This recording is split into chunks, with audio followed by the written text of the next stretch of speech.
तो चलिए दोस्तों शुरुआत करते हैं आज के वीडियो की। और आज हम डिस्कस करने वाले हैं कुछ ऐसे स्टॉक्स, कुछ ऐसे कंपनीज जो अभी भी लॉस मेकिंग है और फ्यूचर में भी शायद लॉस मेकिंग होने वाली है कुछ सालों के लिए। और क्या आपको अभी इस कंपनी में इन्वेस्ट करना चाहिए या फिर आपको अगर आपने कई इस कंपनीज में इन्वेस्टमेंट किया होगा तो क्या आपको सेल करके निकल जाना चाहिए। तो चलिए दोस्तों वीडियो की शुरुआत करते हैं। वीडियो को लास्ट तक देखिए, आपके लिए काफ़ी हेल्पफुल ये वीडियो होने वाला है। तो दोस्तों पहली कंपनी है जोमेटो। जोमेटो लिस्ट हुई थी तकरीबन अगस्त 2021 में।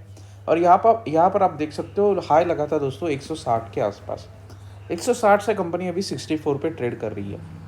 जोमेटो का हम एक तरीके से अगर पैटर्न देखेंगे तो जोमेटो आपको हर एक को पता होगी दोस्तों 2010 में ये इनकॉर्पोरेट हुई थी। बाकी लीडिंग जो फूड सर्विसेज है दोस्तों जोमेटो की वो काफ़ी अच्छी है। जो मार्केट शेयर है कंपनी का ऑनलाइन डिलीवरी में वो भी काफ़ी अच्छा है और मार्केट की लीडर है। फूड डिलीवरी में मार्केट की लीडर है, डाइनिंग आउट में भी है, हाइपर प्योर, जोमेटो प्रो, इन जैसे इनके सेगमेंट्स आते हैं।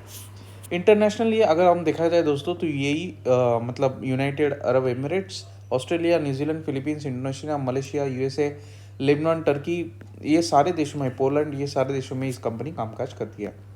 एक्विजिशन अगर देखा जाए दोस्तों तो 14 कंपनीज को एक्विजिशन किया है FY21 में। तो ये हमें समझना है।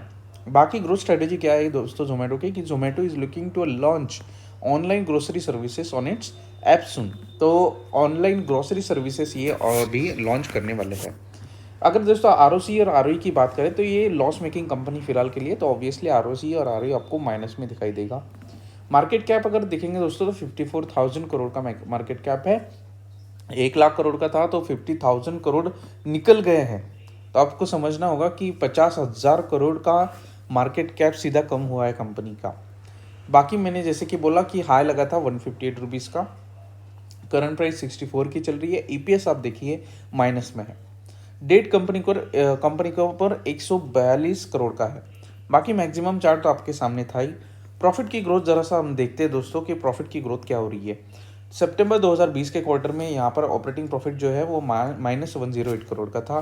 सितंबर 2021 के क्वार्टर में -461 करोड़ का है। सितंबर 2022 के क्वार्टर में -141 करोड़ का है। तो यहाँ पर दोस्तों लॉस तो कम हुआ है एज़ कम्पेयर टू 2021।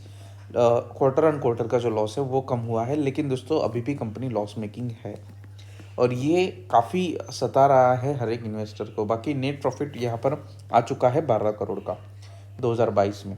यहाँ पर आप देखेंगे मार्च 2015 से थोड़ा सा लेखा जोखा देख लेते हैं प्रॉफिट का। -97 का ऑपरेटिंग प्रॉफिट कर था, -97 करोड़ का ऑपरेटिंग प्रॉफिट था मार्च 2015 में।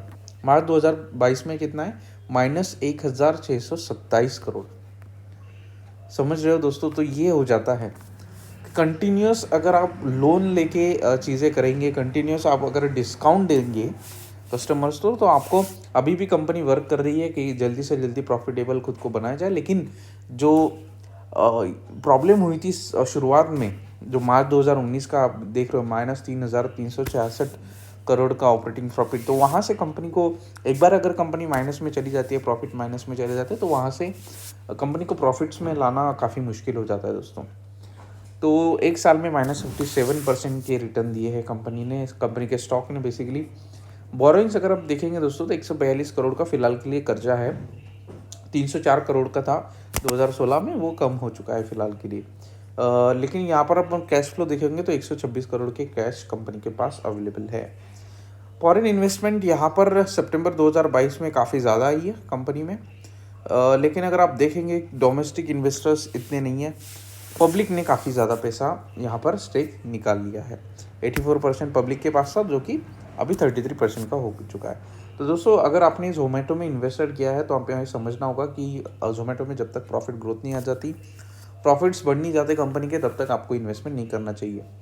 बाकी तो वैसे भी आप समझदार है। दूसरी कंपनी है दोस्तों टाटा मोटर्स। टाटा मोटर्स के बारे में भी हम डिस्कस करने वाले हैं। टाटा मोटर्स एक तरीके से हम बोल सकते हैं कि लॉस मेकिंग कंपनी है।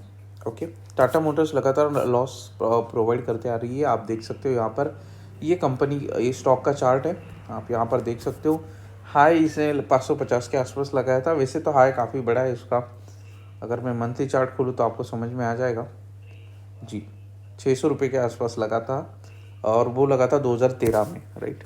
तब से लेके आज तक, मतलब 2013 में जिसका पैसा फंसा है वो शायद अभी तक निकला नहीं होगा, या फिर उस वो लॉस में निकलना पड़ा होगा। ऐसा क्यों हुआ है दोस्तों? क्योंकि बेसिकली टाटा मोटर्स जो है वो साइक्लिक सेक्टर से बिलोंग करती है। टाटा मोटर्स मतलब ऑटो स्टॉक्स, मतलब ऑटो कंपनीज, और ऑटो कंपनी है, ऑटो सेक्टर से बिलोंग करती है, ऑटोमोबाइल सेक्टर से। अब ऑटोमोबाइल सेक्टर में होता क्या है, ये वो साइक्लिक सेक्टर है। कभी प्रॉफिट्स ऊपर जाते हैं, कभी प्रॉफिट नीचे जाते हैं। गवर्नमेंट की पॉलिसीज अगर चेंज हो जाती है, रेगुलेशन चेंज हो जाते हैं, तो इनके ऊपर मार्जिन्स के ऊपर प्रेशर आता है। अगर हम देखेंगे दोस्तों, जो जैगवार लैंड रोवर इन्होंने एक्वायर किया था, उसके बाद इनके प्रॉफिट्स बढ़े वहाँ से। डेट कर्जा कंपनी के पास कितना है दोस्तों? 1,44,000 करोड़ का कर्जा है, ठीक है। ROE आपको ज़्यादा नहीं मिलेंगे। प्रोमोटर होल्डिंग 50% के आसपास है। यहाँ पर आप लॉन्ग टर्म की चार्ट तो मैंने आपको दिखाई दिया। तो इस तरीके से साइकिल चलती है यहाँ पर। और अगर आप में मतलब एक तरीके से क्षमता है कि आप इन्वेस्टमेंट करना चाहते हो, तो लोअर रेंज पे आपको इन्वेस्टमेंट करना चाहिए। यहाँ पर आप देख सकते हो दोस्तों प्रॉफिट की ग्रोथ।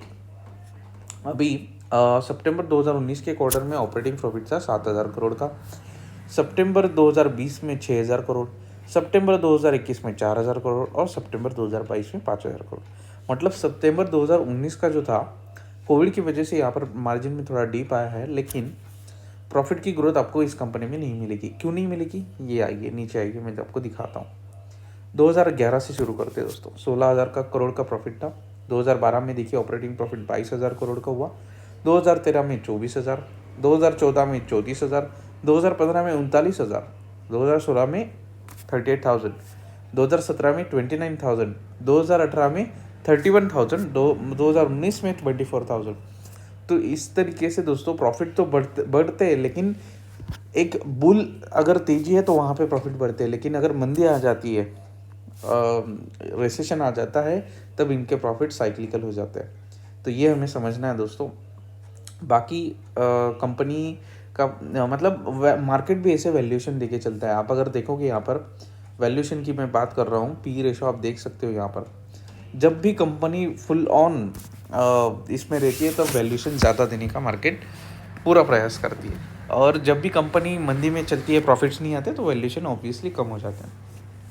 और ऐसा नहीं है दोस्तों, मार्केट पहले ही उसको वैल्यू करके रखता है, तो प्राइस उसमें पहले ही मर्ज हो जाता है।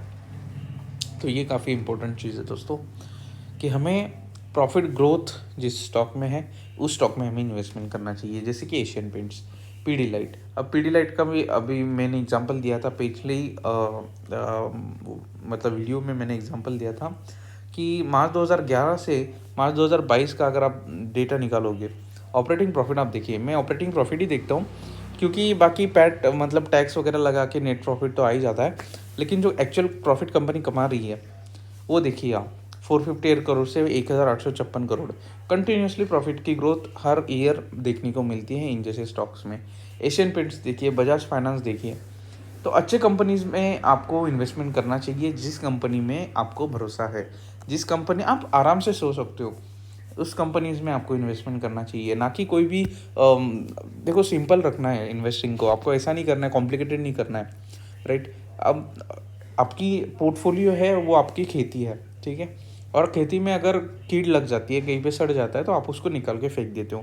तो यही करना है दोस्तों। जोमेटो, टाटा मोटर्स, इस जैसे लॉस मेकिंग कंपनीज अगर आपके पोर्टफोलियो में है, तो निकाल के फेंक दीजिए, और कुछ अच्छे स्टॉक्स ऐड करिए। Astral pipe, Asian paints, Pidilite, Bajaj finance. Then इसके बाद ऑटो सेक्टर से भी अगर लेना है, तो प्रॉफिट मेकिंग कंपनी लीजिए, फिर वो आप उसके ऊपर स्टडी कर सकते हो।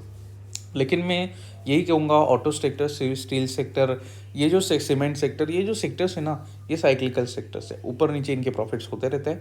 तो ऐसे सेक्टर में भी इन्वेस्टमेंट करना है, जहाँ पे प्रॉफिट एक तरीके से एक स्थिति में इंक्रीजिंग हो जाए। तो ये हो गया दोस्तों आज का वीडियो। उम्मीद करता हूँ मेरा कहना आपको समझ में आया होगा, और उम्मीद करता हूँ आप ये सारी चीज़ें आपके पोर्टफोलियो में इंप्लीमेंट करेंगे, और अच्छे रिटर्न्स आपको फ्यूचर में मिलेंगे अच्छे CAGR के साथ। और आपको ये वीडियो काफ़ी पसंद आया होगा, तो वीडियो को लाइक करिए, चैनल को सब्सक्राइब कर दीजिए। मिलते हैं दोस्तों अगले वीडियो में।